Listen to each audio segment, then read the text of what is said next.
Igitabo Kwitegura akaga gaheruka, iri huriro. Incamake y'ibihe bikomeye by'imperuka. Uyu munsi isi yegereje iherezo ry'amateka maremare yayo. Imana yitaye ku bwoko bwayo, ibuha guhishurirwa ubuhanuzi bwerekeye ibihe turimo, ibwereka kujya mbere kw'imigambi yayo, ndetse ibamenyesha ibihe bikomeye bikwiye kuzakurikiraho. Ubutumwa bwahawe Ellen G. White bwuzuza ubuhanuzi bwa Bibiliya, bushyira ku mugaragaro imbonerahamwe nini y'ibihe bikomeye by'ahazaza, kandi bukaduhatira kwitegura akaga gateye ubwoba kegereje. Tugeze igihe tuzi ibihe turimo. Pawulo arabivuga uko biri agira ati: muzi yuko igihe cyo gukanguka gisohoye rwose, dore agakiza kacu karatwegereye kuruta igihe twizereye. Abaroma 13:11. Aya magambo yerekeza ku buryo bwihariye ku itorero ry'Abadivantisite. Ubwo isi ihindishwa umushyitsi no kutamenya ibizaba ejo, twe dufite ubushobozi bwo kumenya ibihe turimo. Umugenzi wese uva mu gihugu ajya mu kindi aba afite ikarita y'inzira agomba gukurikira. Abaza urugendo amaze kurangiza, akamenya n'intera asigaje kugira ngo arangize urugendo. Abanza kumenya umunsi n'isaha buri ndege azagendamo igomba kugwiraho. Niba yaritaye kuri buri kantu kose, urugendo rwe ruzakurikirana neza nk'uko agateganyo ke kari. Abana b'Imana nabo barakora urugendo rutangaje, barerekera mu gihugu cy'ijuru. Bafite mu biganza byabo ikarita ihebuje, Bibiliya.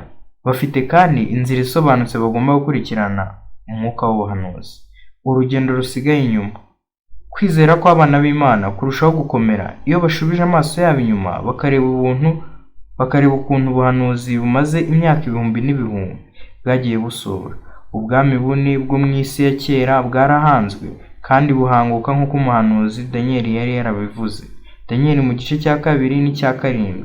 Nk'uko ishusho ngero y'ibumba n'icyuma by'igishushanyo Nebukadineza yarose yabyerekanye, ubwami bw'Abaroma bwigabanyijemo imigabane yaje kuvamo amahanga agize umugabane w'Uburaya bw'ubu. Bukomeje kwitandukanya no muri iki gihe, nubwo hatabura gukorwa ibishoboka byose kugira ngo bubumwe. Ya myaka 1260 yo kugara k'ubupapa ubu yamaze kwinjira mu mateka. Iyi myaka 1260 nayo igaragaza ubuhamya bukomeye bw'agaciro k'ubuhanuzi bwa Bibiliya. Uruguma rwica rw'inyamaswa ya mbere ruvugwa mu Byahishuwe 13 rwarakize.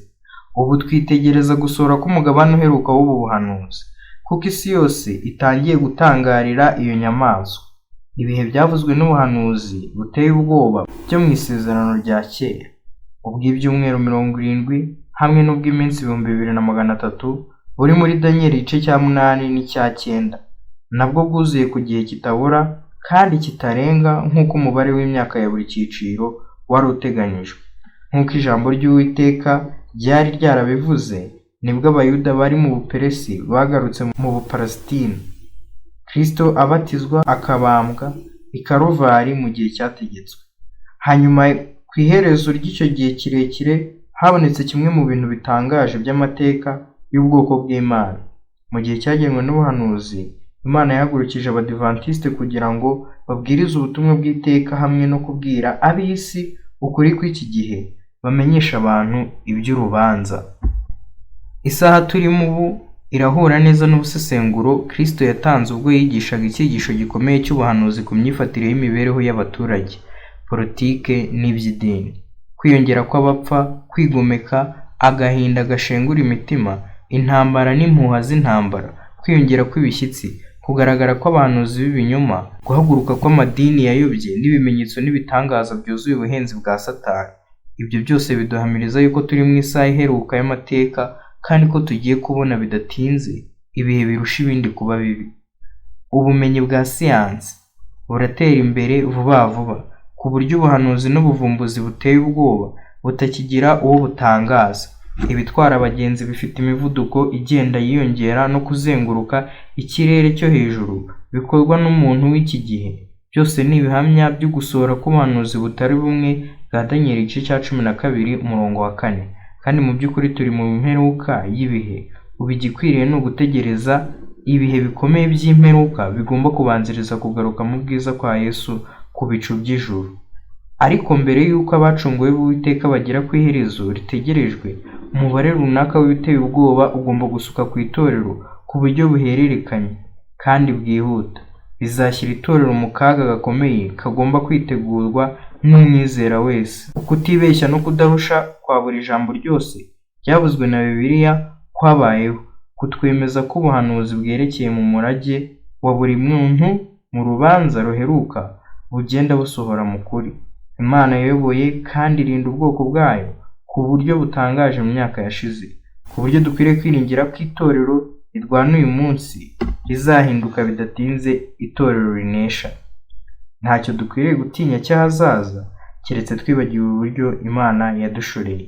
Amagambo aboneka mu gatabo Life Sketch page 196. Imbonerahamwe y'ahazaza.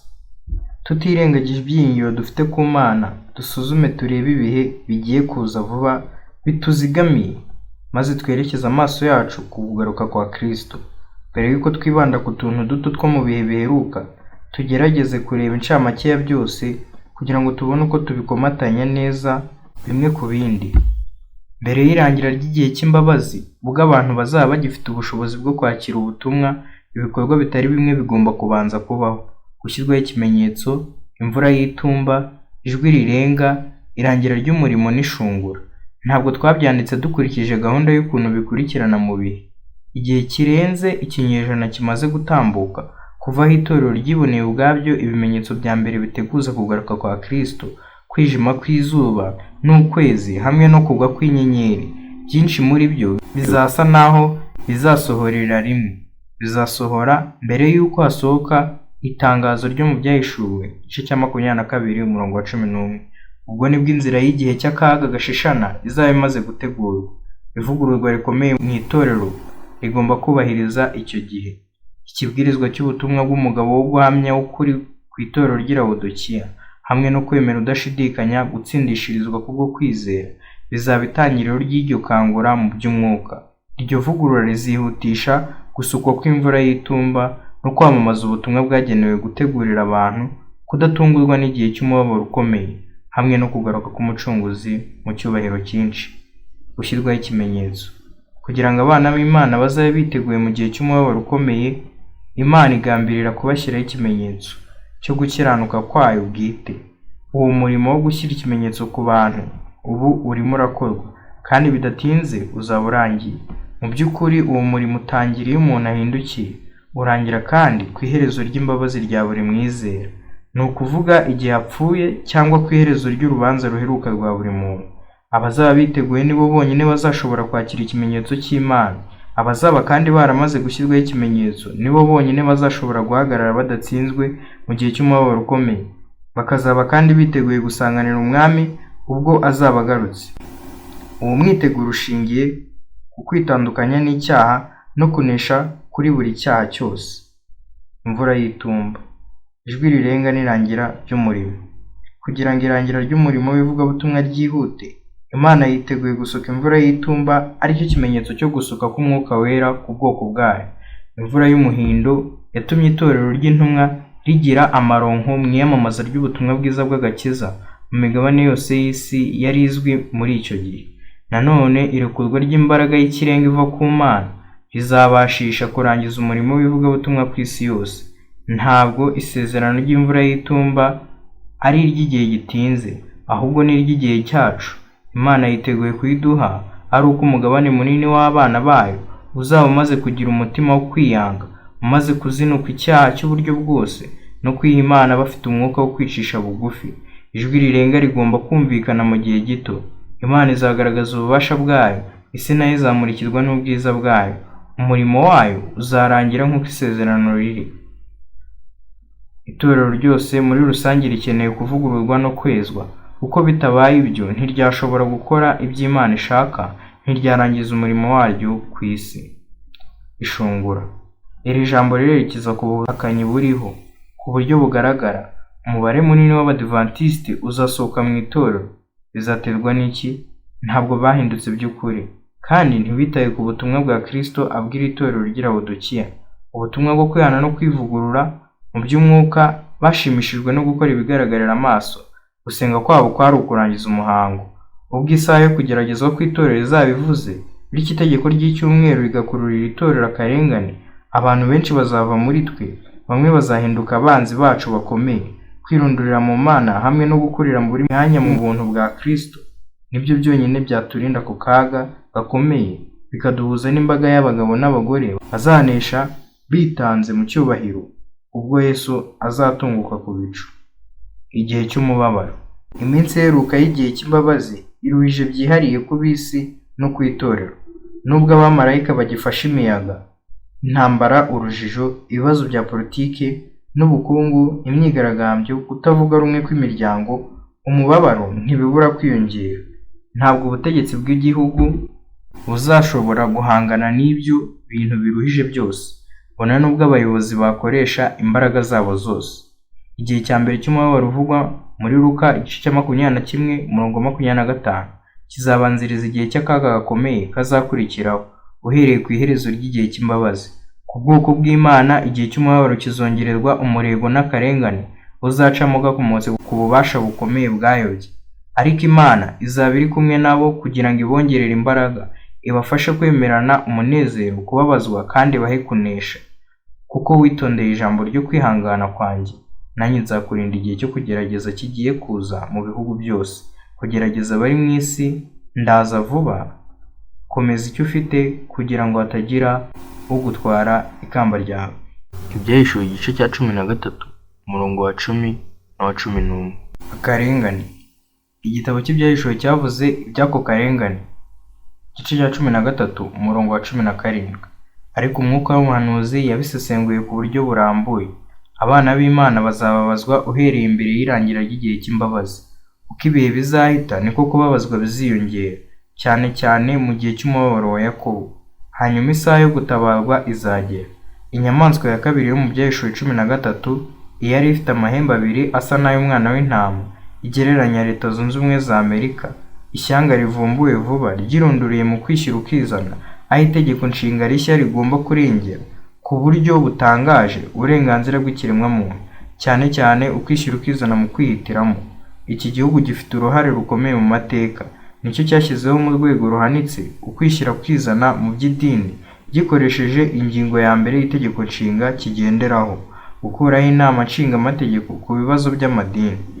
Icyo gihugu cyatandukanije burundu itorero na leta, gihagurukira kuzamura ukwishyira ukizana mu bitekerezo.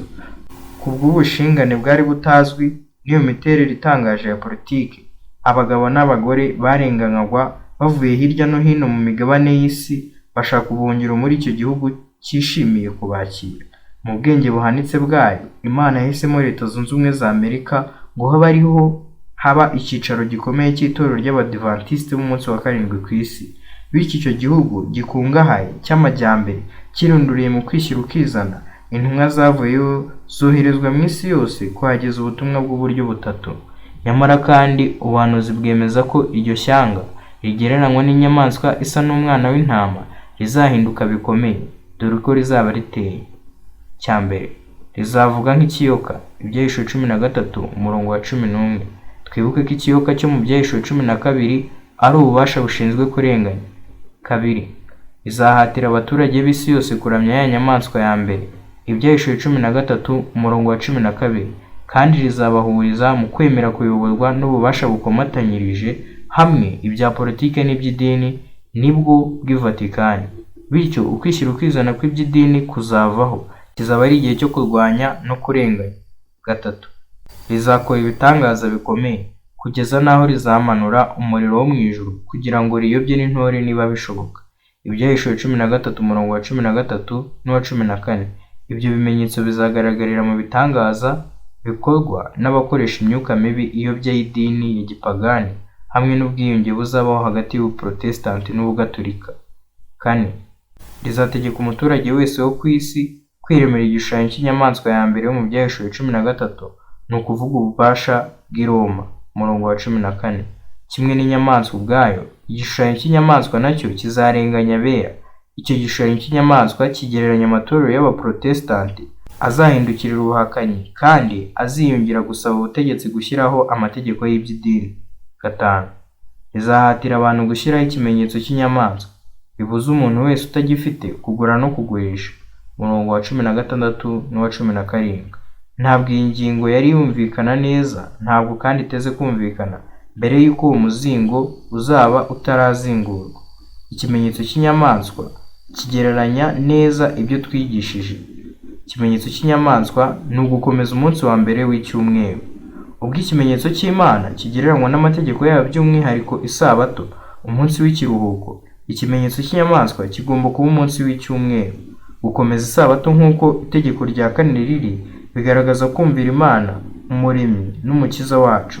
Nanone gukomeza ku ngufu umunsi w'icyumweru kuzategekwa isi yose biturutse ku gishushanyo cy'inyamaswa hamwe n'ibindi bihugu by'ibihangange mu buhakanyi mu buryo runaka ni ikimenyetso cy'inyamaswa cyangwa ikimenyetso cyo kumvira ubutegetsi burwanya Imana n'ukuri kwayo.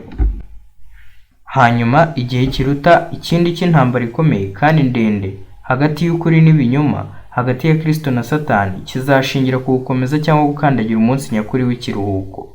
Uwanga gukomeza dimanche wese cyangwa akanga gukora ibikorwa byo kuramya bigamije kwica isabato, bityo akanga kwakira ikimenyetso cy'inyamaswa, azarenganywa. Leta izanga kubarindira umutekano. Ntabwo bazaba bakirengerwa n'amategeko y'igihugu, kandi bazamburwa uburenganzira burusha ubundi gukomera mu mibereho nko kugura no kugurisha. Mbere y'iherezo ry'igihe cy'imbabazi, Leta Zunze Ubumwe za Amerika zizahitamo itegeko ry'icyumweru. Iryo tegeko rizaba itangiriro ry'umubabaro ukomeye. Kizaba ari igihe cy'akaga gashishana mu mateka. Uyu munsi Uwiteka ashingiye ku kiruhuko cya dimanche, agaragaza nk'aho afite imiterere mbonezamubano n'imibereho y'ubuzima bwiza, bityo akihanganira abanyuranya nayo. Abahanzi bayo bashyigikira ko ayo mategeko adafite uburemere mu by'idini. Ayo mategeko ariho muri leta nyinshi zo muri Amerika ya ruguru. Bidatinze itegeko ry'ishyirahamwe rizayakwirakwiza mu gihugu cyose. Iryo tegeko rizaba rishingiye ku by'idini, rivuga mu buryo runaka gusenga kuzaba gushingiye ku kwica umunsi nyakuri w'ikiruhuko. Igishushanyo cy'inyamaswa kizemeza gutorwa k'uwo munsi. Kwiyunga k'ubuprotestante bwahakanye hamwe n'ubutegetsi, babifashijwemo n'Ubugatolika hamwe n'abizera imyuka y'abapfuye. Amahanga yose nayo azahita ashyira mu bikorwa amategeko nk'ayo. Guhaguruka kw'akarengane kuzaba gutangiriye muri Amerika kuzakomeza kugere mu yindi migabane yose y'isi, bityo bitume kurenganya agatsiko gato gakomeza isabato kuba gikwira ku isi yose. Ubwo itegeko ry'icyumweru rizaba rimaze gutangazwa, abana b'Imana bagomba kuzava mu midugudu minini. Abatuye mu midugudu mito nabo bagomba guhita bitegura kuyisohokamo. 6. Ubwo ibyago by'imperuka bizatangira gucuncumurirwa ku isi, ni ukuvuga nyuma y'irangira ry'igihe cy'imbabazi cyangwa mu gihe cy'umubabaro ukomeye, ikimenyetso cy'inyamaswa kizagerageza gutsembaho abanga kuramya ya nyamaswa n'igishushanyo cyayo bose.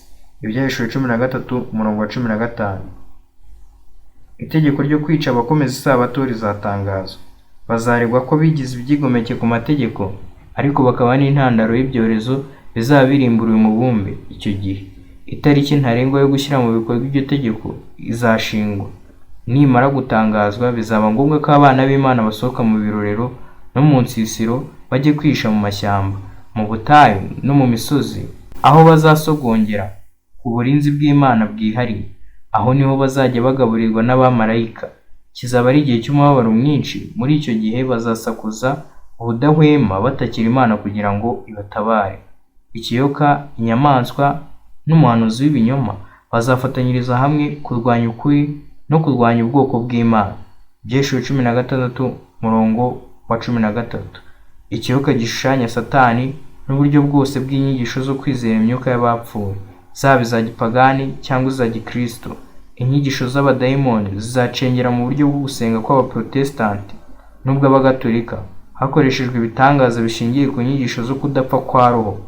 Inyamaswa ishushanya ubupapa cyangwa itorero gatolika ry'i Roma. Umuhanuzi w'ibinyoma nta wundi utari ubuprotestante bwayobye. Ubuprotestante n'ubugatolika buzafatanyiriza hamwe na leta ya Amerika gushinga amategeko y'iby'idini. Ubwo bufatanye buzagera no mu yandi mahanga. Harimagedoni ni igikorwa giheruka mu biteye ubwoba, urugamba ruheruka hagati y'icyiza n'ikibi. Icyago cya 7. Intumwa Yohana yabonye mu kanwa ka cya kiyoka inyigisho zo kwizera imyuka y'abapfuye. no mu kanwa ka ya nyamaswa ubupapa, no mu kanwa ka wa muhanuzi w'ibinyoma ubuprotestant bwayobye havamo imyuka itatu yanduye. Iyo myuka y'abadayimoni izakora ibimenyetso bikomeye kugira ngo iyobye abami b'isi no kubahagurukiriza gutegura intambara yo kurwanya isumba byose n'ubwoko bwayo. Ibyahishuriwe 16 umurongo wa 12 kugeza ku wa 14. Abana b'Imana bizera bazarindwa n'Imana byihariye hamwe n'abamarayika bayo bera. Ubwo bazahunga imidugudu bazakurikiranwa maze baterwe n'ingabo, ariko inkota zizazamurirwa kubica zizavunagurika nk'ibyatsi bikimera. Abamarayika bambaye nk'ingabo zikomeye bazarwanira ku gatsiko k'impunzi mu buryo butangaje. Bazabonera umutsima n'amazi ahantu ho mu butayu. Imana izatabara abana bayo umunsi itegeko ryo kwica ryari kuzashyirwa mu bikorwa. Imana izakoma mu nkokora ibikorwa by'abanzi ikoresheje kubirindura isi n'ijuru no kurekurwa kw'imbaraga zidasanzwe z'ibyaremwe. Hagati yo kubura icyo bakora n'icyo bareka kubw'uburakari bwabo, ababi bazicana. Ubwo nibwo ishobora byose izumvikanisha ijwi ryayo, umuzuko ukomeye ubeho, maze tubone umwana w'Imana atungutse mu ijuru. Igihe cy'umubabaro. Maze icyo gihe marayika wa mutware ukomeye ujya urengera abantu bawe azahaguruka, kandi hazaba ari igihe cy'umubabaro utigeze kubaho uhereye igihe amahanga yabereyeho kugeza icyo gihe. Danieli 12 umurongo wa 1. Icyo gihe cy'umubabaro kiri hanyuma y'igihe cy'imbabazi. Ishungura rizaba ryarangiye, imvura y'itumba yasubije imbaraga mu bwoko bw'Imana nk'uko isezerano riri. Umurimo w'ivugabutumwa uzaba urangiye. Mikayeli, umutware ukomeye utuvuganira mu buturo bwo mu ijuru, azahaguruka maze ahagarika umurimo we. Aziyambura imyambaro ye y'ubutambyi kugira ngo yambare ikanzu y'ubwami.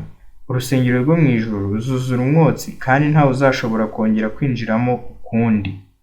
Ubwo nibwo abamarayika bane bo mu byahishuriwe 7 bazarekura imiyaga irimbura. Abantu babi batirinda bazaba bahawe urwaho rwo gukora ibyo bashaka.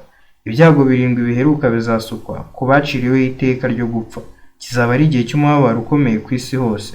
Iyaba ibyorezo byari kuzagera ku isi hose, abantu bahita bashira ku isi burundu. Nubwo bazarindwa ibyo byago, abana b'Imana nabo bazanyura mu bihe bikomeye ku buryo bwihariye, haba mu rwego rw'ibikoresho n'urw'imibanire n'abandi. Akarengane katagabanije kazaba karatumye mu rwego rw'ibikoresho ibihe birushaho kuba bibi. Bamwe bazaba barafashwe baranafunzwe, abandi bazaba barahungiye ahantu hakure. Ariko nubwo bazaba barinzwe n'abamarayika, bazatuma mu nzu z'imbohe hatamurirwa umucyo, bazahura n'ibirushya by'umubiri. Ibindi biteye ubwoba bikomeye bizabageraho, kuko muri icyo gihe cy'umubabaro bazaba badafite umurengezi. Iyaba ibyaha byabo byose byari biticujijwe ngo bibabarirwe, bari kuzabura kwihangana. Bazagera mu gihe cyo gushidikanya no kwiheba. Rimwe bazashidikanya ko ibyaha byabo byose byahanaguwe. Nk'uko Yakobo yari ari mu ijoro ry'umubabaro iruhande rw'akagezi ka Jaboki, imitima yabo izacishirizwa bugufi imbere y'Imana. Nubwo kwizera kwabo kuzaba kwageragejwe, bazasohokamo bakomejwe n'ubwo bunararibonye budasanzwe. Amaherezo amasengesho yabo azumvirwa. Bazahabwa amahoro yo mu mitima. Nta cyaha na kimwe kiticujijwe kizabagaruka mu bitekerezo, kuko bazaba baranesheje ku cyaha cyose mbere y'irangira ry'igihe cy'imbabazi. Bityo bazaba barashyizweho ikimenyetso, agakiza kabo ntigashidikanywaho kuva igihe cyo gutabarwa kugeza Yesu agarutse. Ubwo Imana izagoboka ije gukoma mu nkokora umugambi mubisha w'ubwicanyi ku bana bayo, umucyo w'izuba uzamurika mu gicuku, maze ibintu bidasanzwe bizatera abatuye isi ubwoba kubwo guhinduka kwabo. Inyanja zizibirindura kandi zizuzura. Inyubako nini cyane zizariduka kubera ibishyitsi bitigisa isi. Ubwo nibwo hazabaho umuzuko kuri bamwe. Ibituro bizakingurwa maze intore nyinshi zisohoke kugira ngo babe abahamya bo kugaruka kwa Kristo. Muri bo hazaba harimo abazaba barapfuye bizeye ubutumwa bwa marayika wa gatatu. Danieli 12 umurongo wa 2. Abishe Yesu nabo bazasohoka mu bituro byabo hamwe n'abanzi bakomeye b'Imana. Ibyahishuriwe igice cya 1 umurongo wa 7. Ubwo ababi bazaba bahindisha umushyitsi n'ubwoba, abera bo bazaba bari mu byishimo batera amajwi hejuru bavuga bati, "Iyi niyo Mana yacu twategerezaga kandi nidukijije. Uyu ni Uwiteka twiringiraga, tunezerwe kandi twiringiraga agakiza ke." Yesaya 25 umurongo wa 9. Ababi nibamara kubona ko babeshywe, bazatangira kuregana umwe ku wundi. Bazagereka ku mitwe y'abayobozi b'ibinyoma kurimbuka kwabo. Bazicana bakoresheje intwaro zizaba zarateguriwe kwica abana b'Imana. Icyo gitero ntikizatinda kurwanya Babuloni, itorero ry'imbaga nyamwinshi. Ibyahishuwe igice cya 17 umurongo wa 16. Bazarisenya. Ako kanya ijwi ry'Imana rizavuga umunsi n'isaha byo kugaruka kwa Kristo. Gutunguka ku bicu k'umwana w'Imana. Amaherezo isaha iheruka ari cyo gihe cyavuzwe n'abahanuzi kuva kera kose iragera. Agacu gato kirabura gatunguka ku bicu. Uko kegera hino buhoro buhoro niko kagenda kongera umucyo. Bidatinze hagaragara inteko nini itabarika y'abamarayika bera bashagaye umwami w'abami n'umutware w'abatware, Kristo, amanuka ku isi azengurutswe n'ibirimi by'umuriro. Ijuru rizingwa nk'urupapuro, isi iratigita, imisozi irariduka. Mu gihe umukimbagiro uhebuje uherekejwe n'indirimbo no gushima uzaba wegera hino, igisisi gikomeye kizahungabanya isi. Ijwi rya Kristo rizure abera kugira ngo bahabwe ubugingo bw'iteka. Abakiranutsi bakiri bazima bahindurwe, ababi bakiri bazima barimburwe n'umucyo w'ubwiza bw'Imana. Gutegereza kumaze igihe kirekire kuzaba kurangiye. Ijoro ry'umubabaro ryasimbuwe n'umunsi w'ikuzo. Umuryango w'Imana ku isi uzaba noneho uteraniye hamwe, wacunguwe n'amaraso y'igiciro cyinshi y'umwana w'intama, uteraniye ku mukuru umukunzi wawo no kuri se wo mu ijuru. Imyaka ibihumbi byinshi y'ibyiringiro izaba igize iherezo muri icyo gitondo cyo kunesha. Ni ngombwa ko tuba duhari kugira ngo tubirebe.